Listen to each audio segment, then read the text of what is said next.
Welcome to another REDMIGH Fan TV episode. T.G McGeehan over here. Right next to me is Sean Fry. Sean. Howdy, folks. We've got a new signing. We do. How much did he cost us? 11.75. No, how much did he cost us?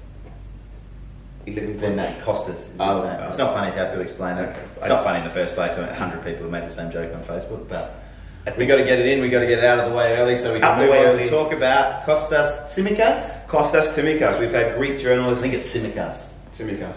But we'll find out. No, the Greek we'll journalists. wait till Martin Tyler says. The Greek journalists have come out and said this is how you say his name. Tsimikas. Yeah. Okay, cool. We'll go with that. So he's a new left back. Sean, Timmy.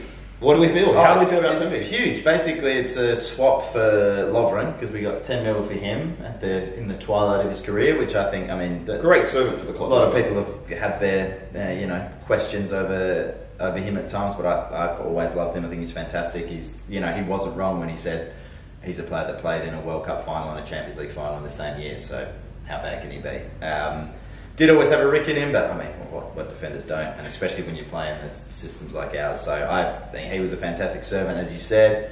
But to basically get 10 million for him when he's at the end of his career with us, and get this left back from Greece for about the same price, it just looks like another bit of transfer master. To basically get 10 million for him and pick up this Greek left back for about the same price. So neutral net spends, and we've got a potential young backup for the best left back in the world. It's what we were crying out for. We're worried if we get an injury, James Milner can't keep playing at left back. So to have this young guy in, basically get him for free. We probably will still have to replace Lovren, I'm sure. We'll need another fourth choice centre back. So not completely for free, but to get him on the cheap at this time when teams are splashing out money that they probably don't have on your Timo Werners and that kind of. This looks like just another piece of really shrewd transfer ship, doesn't it? It's unreal that we've got Robbo for 8.5 and another left back for 11.7 and Alexander Arnold for 3. And Man City have spent over 150 on left backs and right backs. And they haven't all worked out. And they still haven't all worked out. But it's also just a huge testament to the club and how we do things, because you would have seen all the rumours about Jamal Lewis and a bid actually been put forward for him, and we valued him at 12.5 million. Norwich City valued him at 20, and we came back and said, well look, absolutely, that's fine, you can value him at 20, we're going to go out and find someone else, because as a club now, good luck getting 20 million for him, by the way, Norwich. In this economy, a relegated player, good luck. With that wages as well. Yeah. And for no one knows that you want to get rid of him, right? No one knows that you need to offload this. You're going to keep him? He's going to play in the Championship next year? Yeah, I don't think so. Good luck. But we were saying the other interesting point with this whole thing is, if you look at it from a player's perspective, and we've seen over the years that the Klopp and the transfer committee now, they've learned some lessons early on through the Rodgers years and obviously into Klopp's reign. Very, very few transfer mistakes with Klopp in.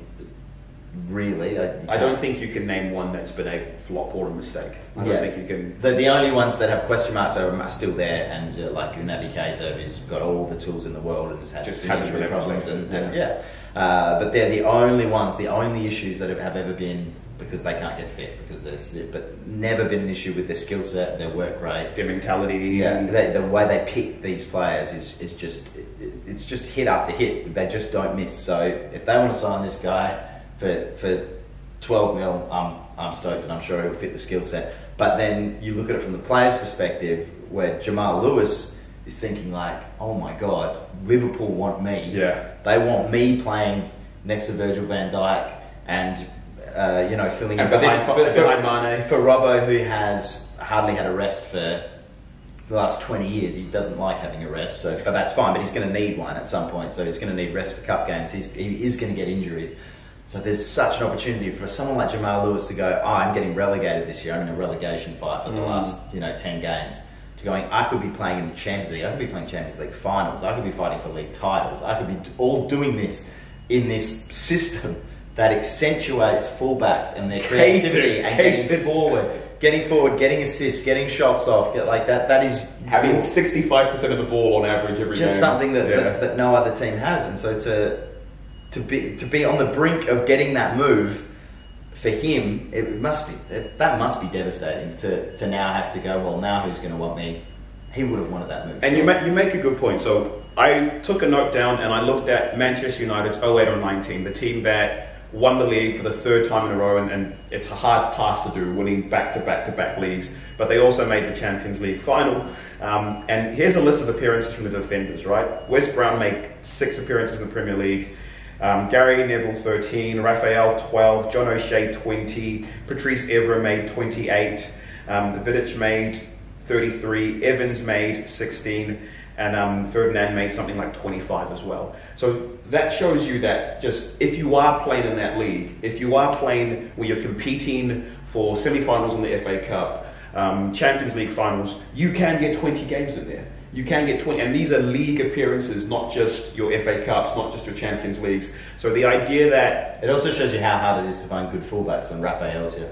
When Raphael's making 12 appearances, and Wes Brown's making 6, John O'Shea's making 20. Remember just Luis Suarez, just terrorising him?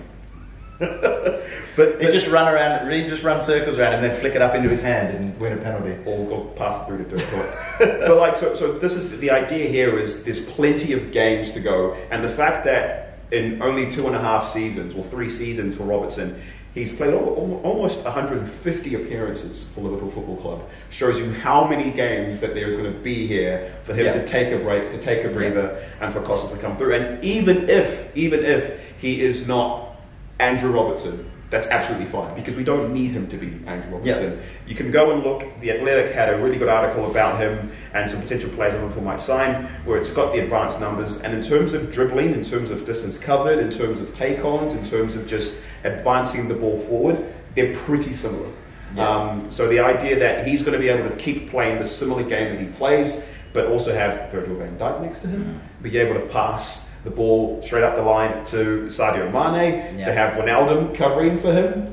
Or potentially pass the ball forward to Andrew Robertson. Or pass the ball. They had the other potentially exciting opportunities for them to have, because they're both obviously wouldn't assign him if he wasn't a bombing on, attacking fullback. They're both these fullbacks that love to get forward, but they also track back with pace. So if you've got them overlapping each other and tracking back to cover, sure, it doesn't always work. It's always one of those things you do on FIFA, but then in the real world it never works. I will tell you, one of my favourite times about Rafa Benitez is when we'd have a European away and he'd go, all right, we're going to shut up shop, and have Arbeloa and Risa play on the left-hand side and just go, all right, go down the right and try to take on Steve. But it's very, very different when you're...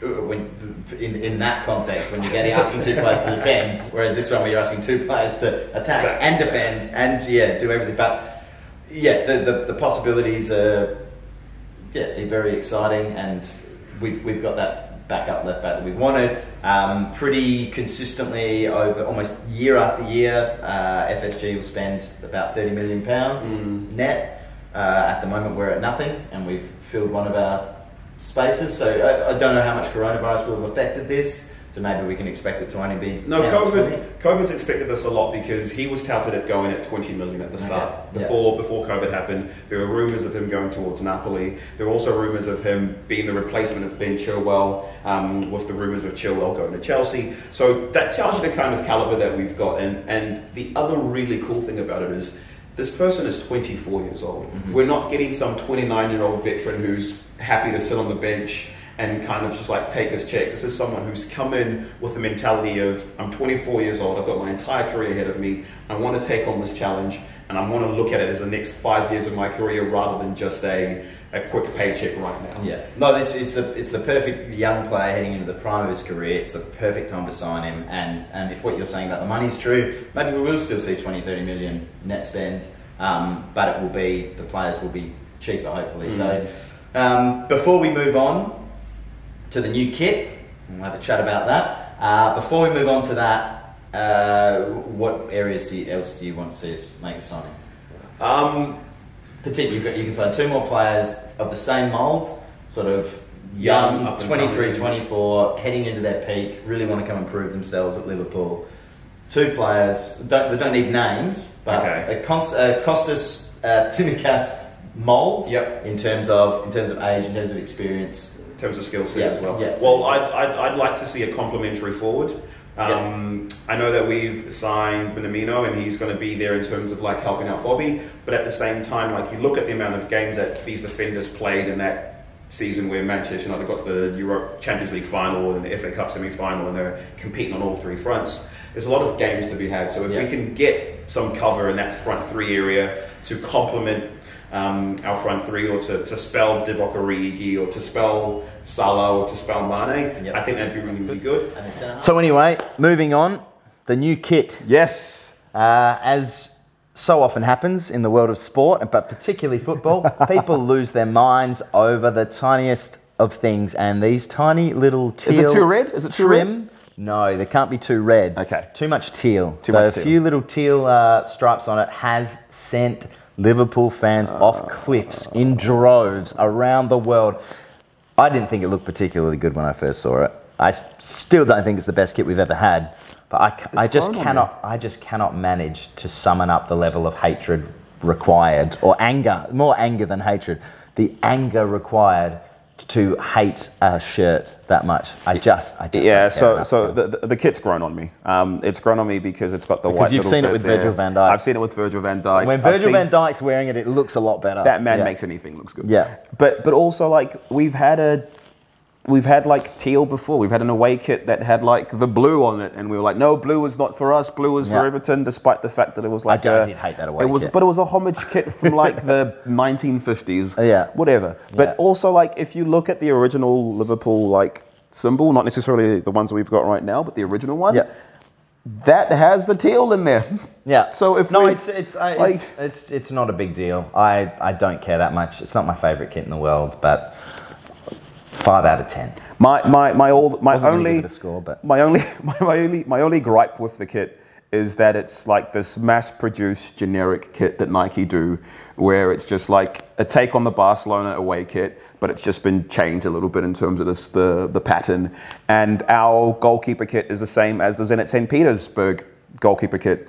So we've gone from having these like unique kits that only Liverpool have because of New Balance, which wasn't being able to be sold all over the world, to having a kit that's mass-produced but can go everywhere. I'm bored about talking about kits, Kel. Let's move on to the fun stuff. Something more exciting. We wanted to answer these questions last week, but we'll do it today. Sean, favourite moment from the season just sort gone? of a mini season review, highlights. Favourite moment...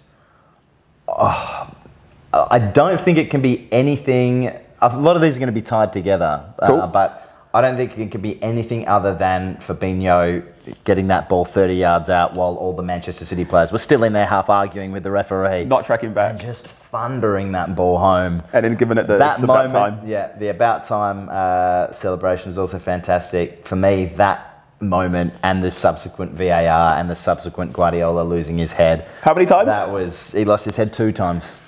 Not once. Was fantastic. So that was my peak moment of the season. What about yours? One of my peak moments was Alexander-Arnold's goal against Leicester, because we had just come back from the World Club Cup. You mean the one he mishit toe poked? No, we just come back from the World Club Cup, and we were told about how tired we'd be, but we smashed him for 4, and then his celebration where he comes up and he does the Mbappe, and I was just like, yeah. Do you remember that moment was that game in particular was the one where Leicester put the pressure on us, right? Because they were going to bring it back to 7 points. To 7, were we 10 points ahead already? I think we were 10 points ahead. It was 7 or 10 points ahead, and they were going to bring it back to 4 or 7 or whatever.